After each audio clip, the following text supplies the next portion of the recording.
So can you install used vinyl plank flooring? What's poppin', everybody? It's Michael Alder here from CarpetExpertBlueprint.com. And interestingly enough, I was just on a job where we reinstalled used vinyl plank flooring, and it's actually my fault because I never checked the flooring. Here's how it went down. We measured the kitchen for the client, a guy I'd known a long time.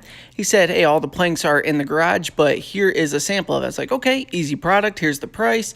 And we go ahead and schedule the date. I show up to do it. I go out to the garage to grab what I would think are boxes of new vinyl plank flooring, and it's actually a pallet of all used vinyl plank floors that were taken out of a house. Now, surprisingly enough, everything went together okay. The downside to reinstalling used vinyl plank flooring is a lot of it was damaged. So as you're moving along and you're bringing these piles of plank floor in, you would get a plank in, and then you could see in the video where I have to pop some of them out. It's because they had scratches on them from, existing lifestyle on them already. So overall, it was a decent product. It was good to reinstall, but there was, due to damage and things like that, we had to keep an eye on things and pop out planks after we dropped them in. So kind of a pain in the butt. So to any installer bidding these jobs, go ahead and bump up your square footage price just a little bit for the inconvenience if you take on jobs like this. And to any DIY type homeowner that is taking on these projects, just be aware that, if you're reinstalling used,